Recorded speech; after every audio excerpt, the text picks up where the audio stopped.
notion de révolution, aspect sociologique, historique et juridique.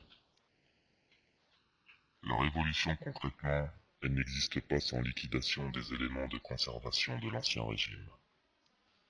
Une révolution consiste en un changement drastique des valeurs, des normes, des principes du gouvernement et partant de la société au cours d'un processus historique de substitution d'une conscience de pouvoir par une autre, avec l'intervention d'une partie du peuple insurgé. Concrètement, une révolution ne peut se faire sans rapport de force, qui vire parfois à la violence, même symbolique.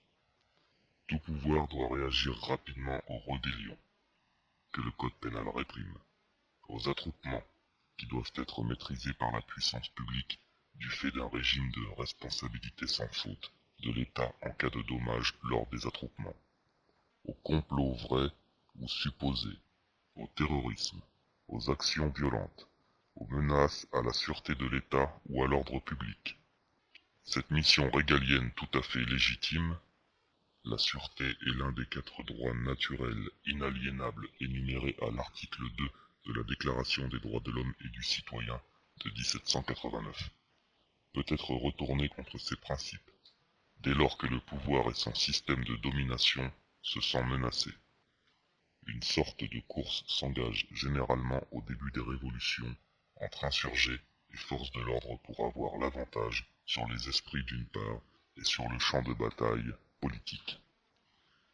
Qu'il s'agisse de l'Assemblée ou de la rue, voire des lieux de pouvoir, à l'été 1789 et par la suite, c'est bien la faiblesse du pouvoir exécutif dans les premières révoltes des députés du tiers-État qui a ouvert la brèche dans laquelle les révolutionnaires, au péril de leur vie, se sont engouffrés. Mais face à un tyran, ou face à une oligarchie prête à utiliser la violence pour sauvegarder son pouvoir contesté, que pourrait faire le peuple?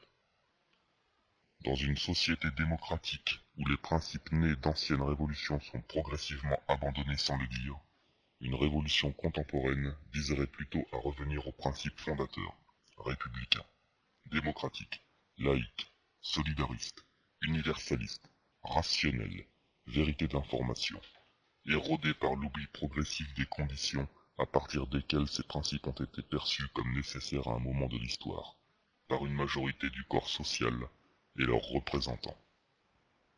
Ce phénomène d'érosion des principes fondateurs est un classique de la pensée aristotélicienne.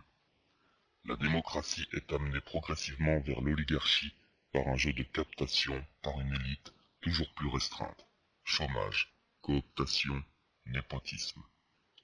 Ce phénomène est accéléré lorsque les individus, parvenus à une atomisation complète du fait du confort démocratique, de l'individualisme, du cloisonnement social, que le communautarisme favorise, tout comme la télévision, sont atteints de ce que l'on pourrait appeler le syndrome de Tocqueville. Ils ne sont plus capables de faire valoir la souveraineté du peuple. Lorsque cette oligarchie dispose de moyens techniques suffisants, le niveau de domination qu'elle est susceptible d'exercer ressemble à ce qu'Emmanuel Goldstein décrivait en 1984 de George Orwell. Un pouvoir qui ne peut plus être renversé et dont la domination et la reproduction devient totale et éternelle, c'est l'aboutissement de l'idée de pouvoir et de son corollaire, la nécessité de s'y maintenir par un individu ou une classe.